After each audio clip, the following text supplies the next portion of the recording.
Esau never had a choice. Before his eyes beheld the light, he would be hated. Firstborn son of Isaac, grandson of Abraham. Yet none of it was enough. The heavens had already cast his shadow. In the wild expanse, in the valley of redemption, where wolves howl and the hunt moves through the shadows, Esau found refuge. His feet tore through the earth, his skin burned beneath the sun, his muscles shaped themselves to the brutality of survival. But a man's strength cannot break the shackles of the unseen. No matter how far he ran, no matter how his blade gleamed beneath the moonlight, the curse followed him like a ravenous specter, devouring his chances, corroding what was his by right. The night closed in around him. But Esau saw no stars, only the weight of the void. The world felt like a theater of shadows, where he was nothing more than a figure passing through echoes of an irreversible fate. The wind carried whispers not of this world, ancient secrets hissing through the brittle leaves. Something had been taken from him, something that never should have been given, and yet time did not halt. The universe did not bow to his loss. It simply moved on, relentless, indifferent, as if nothing had happened, as if it had never been his at all. Rebekah could no longer sleep. The pains came early, before the moon had faded. Within her womb, something stirred with force, more than mere kicks. It was as though her very children were at war. Her husband, Isaac, watched in silence, powerless. There were no physicians, no prophets, only the weight of a pregnancy that defied reason. And then the answer came. 2 nations are in thy womb, 2 peoples. One shall prevail over the other. The elder shall serve the younger. It was the voice of God, and with it came more questions than comfort. She closed her eyes, a chill rising along her skin. What they had long awaited, a promise, now arrived laced with signs of strife. There were 2, but the blessing would not be shared. The first to emerge would not carry the inheritance. The line of Abraham would take another course, one chosen before the children had even opened their eyes to the world. The days passed without her sharing her unease. Time moved forward, indifferent to what she carried. And then the moment arrived. The wind howled that night, sweeping dust through the encampment. The tent was lit by flickering lamps, shadows shifting as the hands assisting her readied themselves to receive the child. The first baby emerged, his skin ruddy, his body covered in a dense layer of hair. He drew in a deep breath, and his cry filled the space, echoing with force. They called him Esau. Moments later, the second followed, gripping his brother's heel with a firm hold. The air in the room seemed to still. The trembling light of the lamps cast shadows upon his face, his expression calm in stark contrast to the scene around him. Jacob. Isaac watched Esau, sensing something powerful within him. Rebekah, however, kept her eyes on the younger. The elder shall serve the younger. Time did not pause to dwell on what it meant. The story had already begun. Esau was strength, Jacob cunning. One conquered the land with his hands, the other with his mind. From an early age, Esau threw himself into the world. He learned to track, to hunt, to kill. The wilderness was his home, his skin scorched by the sun, his muscles forged in survival. He lived for the thrill of conquest, for the weight of the prey upon his shoulders. He felt alive in the scent of blood, the exhaustion of the chase, the taste of freshly roasted meat. Jacob followed another path. While his brother roamed the fields, he watched, he listened, he waited. He knew that life was not built on strength alone, but on time, patience, and strategy. While Esau ran, Jacob studied the steps of those who ran. Isaac saw Esau as the ideal heir, a man who could sustain the household, protect the family name, his strong, fearless son, master of his own fate. But Rebekah knew better. She saw in Jacob something his father overlooked: intelligence, control, the ability to bend the world to his will without raising his voice. The birthright belonged to Esau. The sacred right to lead, to carry the name, to receive the blessing. But to him, it was just a title, a distant detail. His life was in the land, in the hunt, in the freedom to be who he was. Jacob saw it differently. He understood its weight. He knew it was more than a title. It was the future. And in due time, he would claim it for himself. The day had been long. Esau returned from the hunt, his body heavy, his muscles drained. The desert sapped strength, parched the mouth, crushed the will. The scent of stew reached him before he saw the tent, a thick, warm aroma that cut through hunger like a blade. Jacob was there, stirring the pot with measured calm. He watched his brother, saw the need in his eyes.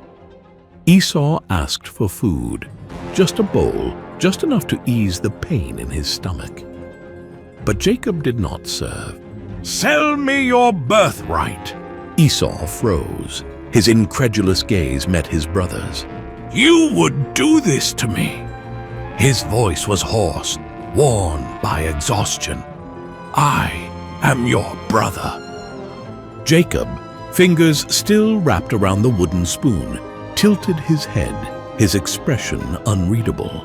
"Then prove it." The answer came without hesitation. Esau laughed, a dry, bitter laugh. Sweat dripped from his brow, his throat burned. "I am starving. What good is a birthright to me?" Jacob handed him the bread, poured the stew. Esau ate, wiped his mouth, and went on his way. Nothing had changed. Nothing seemed different. Yet somewhere in the unseen layers of fate, something had been torn from his hands. Time moved forward. Isaac grew old. Blindness clouded his eyes. Death loomed near. The hour of blessing had come, the final word of a father, the confirmation of a future. Esau was summoned. He was to hunt, prepare a meal, bring his father's favorite dish before receiving what was his by right. But Jacob was waiting. Rebekah had heard everything. Her heart would not allow Esau to be blessed. The younger must rule. Her son must be the chosen one. The deception was set. Jacob donned his brother's garments, covered his arms with goatskin to mimic Esau's hair. The scent, the texture, every detail was crafted to deceive Isaac. "My father, I am Esau. Touch me and see."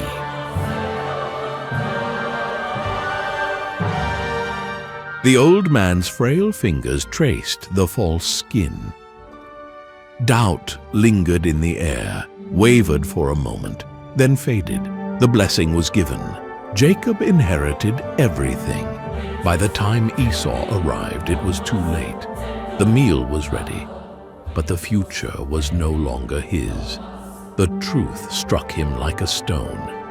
Isaac's voice cracked as he realized what had been done. But words could not be undone. What was given was sealed. Esau cried out, begged, pleaded, a blessing, anything. But what he heard was a bitter sentence. He would live by the sword. He would serve his brother. He would walk beneath the shadow of a fate that could no longer be changed. The echo of his fury rippled through the tents. Something within him shattered.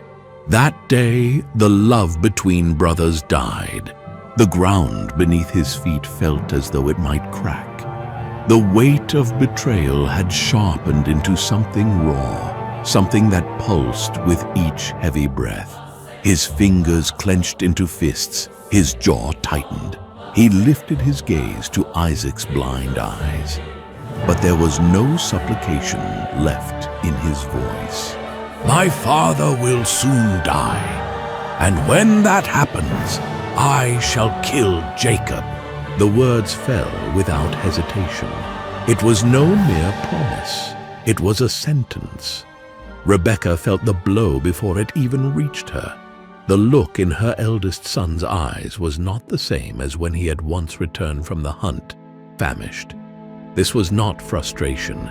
It was the fury of a man who had lost everything. She could not wait. If Jacob remained, Esau's wrath would be fulfilled. There was only one path. In the dead of night, she called for Jacob. Her son did not hesitate.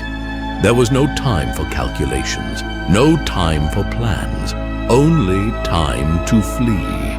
Haran awaited him. Esau knew. The taste of his brother's escape filled his mouth like bile. His mother had protected him. The deceiver had slipped away. But if Jacob carried away the birthright, Esau would carve out a destiny of his own. If his parents sought a son to follow Abraham's lineage, then he would give Isaac an heir by his own means. He took a wife from the house of Ishmael, a calculated act. A move that might return him to his father's favor.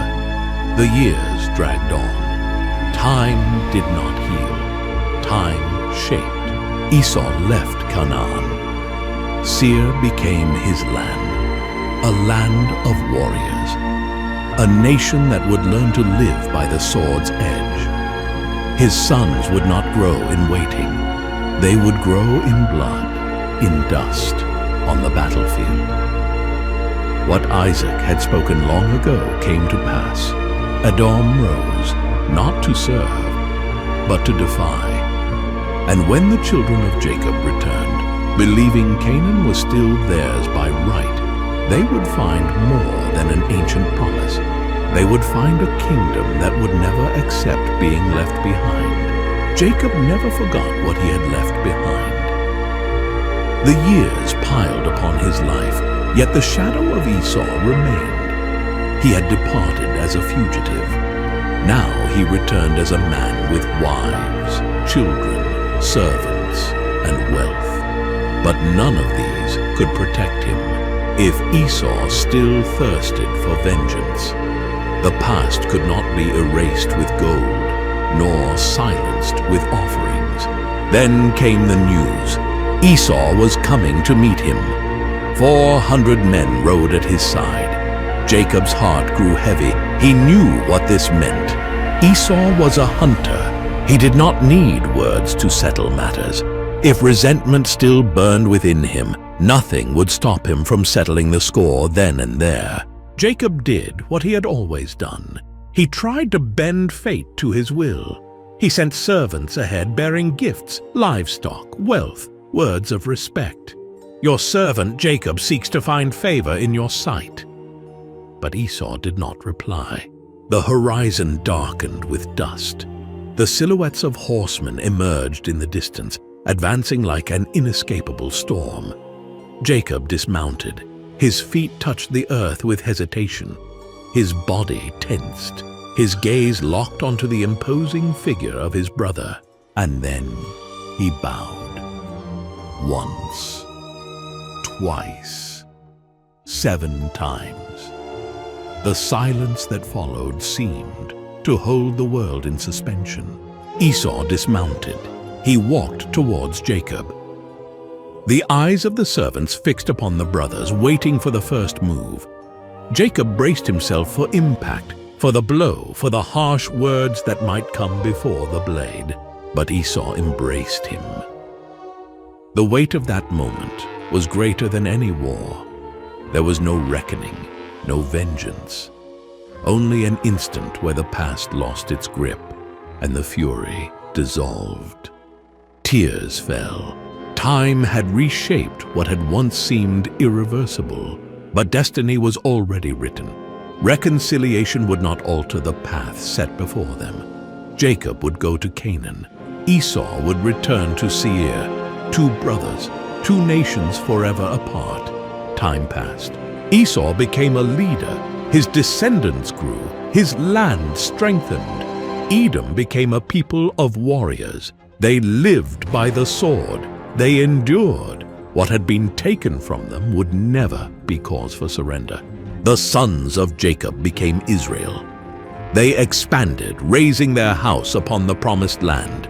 But a promise is never beyond question. History did not forget Edom. The rivalries did not fade. The descendants of these two brothers would battle for generations. Esau was forever marked as the one who despised his birthright. But his story was not one of loss. It was the story of a man who knew how to forgive, of someone who understood that some battles need not be fought, but others must.